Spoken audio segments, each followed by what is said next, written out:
بسم اللہ الرحمن الرحیم۔ السلام علیکم۔ آج ہم پڑھیں گے سورہ اعراف رکوع نمبر 24۔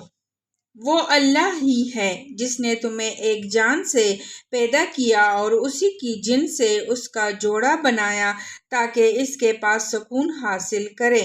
پھر جب مرد نے عورت کو ڈانک لیا تو اسے ایک خفیف سا حمل رہ گیا جسے لیے وہ چلتی پھرتی رہی۔ پھر جب وہ بوجھل ہو گئی تو دونوں نے مل کر اللہ اپنے رب سے دعا کی کہ اگر تو نے ہم کو اچھا سا بچہ دیا تو ہم تیرے شکر گزار ہوں گے۔ مگر جب اللہ نے ان کی ایک صحیح و سالم بچہ دے دیا تو وہ اس کی بخشش اور عنایت میں دوسروں کو اس کا شریک ٹھہرانے لگے۔ اللہ بہت بلند و برتر ہے ان مشرکانہ باتوں سے جو یہ لوگ کرتے ہیں۔ پھر کیسے نادان ہیں یہ لوگ کہ ان کو خدا کا شریک ٹھہراتے ہیں جو کسی چیز کو پیدا نہیں کرتے بلکہ خود پیدا کیے جاتے ہیں، جو نہ ان کی مدد کر سکتے ہیں اور نہ آپ اپنی مدد ہی پر قادر ہیں۔ اگر تم انہیں سیدھی راہ پر آنے کی دعوت دو تو وہ تمہارے پیچھے نہ آئیں۔ تم خواہ انہیں پکارو یا خاموش رہو، دونوں صورتوں میں تمہارے لیے یکساں ہی رہیں۔ تم لوگ خدا کو چھوڑ کر جنہیں پکارتے ہو وہ تو محض بندے ہیں جیسے تم بندے ہو۔ ان سے دعائیں مانگ دیکھو، یہ تمہاری دعاؤں کا جواب دیں۔ اگر ان کے بارے میں تمہارے خیالات صحیح ہیں، کیا یہ پاؤں رکھتے ہیں کہ ان سے چلے؟ کیا یہ ہاتھ رکھتے ہیں کہ ان سے پکڑے؟ کیا یہ آنکھیں رکھتے ہیں کہ ان سے دیکھے؟ کیا یہ کان رکھتے ہیں کہ ان سے سنے؟ اے نبی صلی اللہ علیہ وسلم، ان سے کہو کہ بلا لو اپنے ٹھہرائے ہوئے شریکوں کو، پھر تم سب مل کر میرے خلاف تدبیر کرو اور مجھے ہرگز مہلت نہ دو۔ میرا حامی و ناصر وہ خدا ہے جس نے یہ کتاب نازل کی ہے اور وہ نیک آدمیوں کی حمایت کرتا ہے۔ بخلاف اس کے تم جنہیں خدا کو چھوڑ کر پکارتے ہو وہ نہ تمہاری مدد کر سکتے ہیں اور نہ خود اپنی مدد ہی کرنے کے قابل ہیں، بلکہ اگر تم انہیں سیدھی راہ پر آنے کے لیے کہو تو وہ تمہاری بات سن بھی نہیں سکتے۔ بظاہر تم کو ایسا نظر آتا ہے کہ وہ تمہاری طرف دیکھ رہے ہیں، مگر فی الواقع وہ کچھ بھی نہیں دیکھتے۔ اے نبی صلی اللہ علیہ وسلم، نرمی درگزر کا طریقہ اختیار کرو، معروف کی تلقین کیے جاؤ اور جاہلوں سے نہ الجھو۔ اگر کبھی شیطان تمہیں اکسائے تو اللہ کی پناہ مانگو، وہ سب کچھ سننے والا اور جاننے والا ہے۔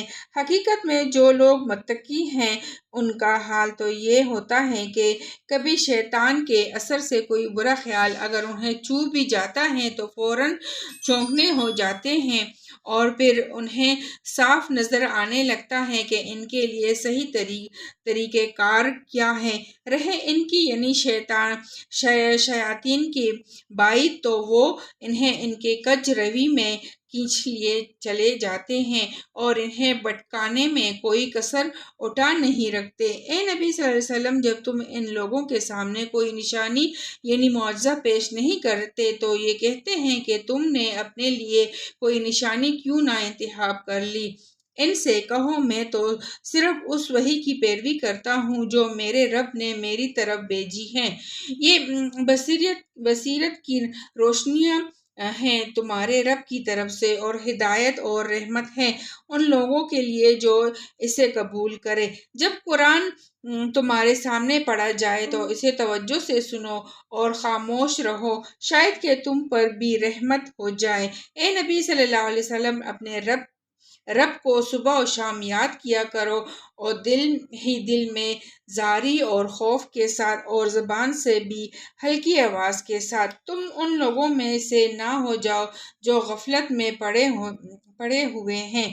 جو فرشتے تمہارے رب کے حضور تقرب کا مقام رکھتے ہیں وہ کبھی اپنے بڑائی کی گھمنڈ میں آ کر اس کی عبادت سے منہ نہیں موڑتے اور اس کی تسبیح کرتے ہیں اور اس کے آگے جھکے رہتے ہیں۔ اس کی تفسیر پڑھتے ہیں۔ مطلب یہ ہے کہ اولاد دینے والا تو اللہ ہے۔ اگر اللہ عورت کے پیٹ میں بندریا یا سانپ یا کوئی اور عجیب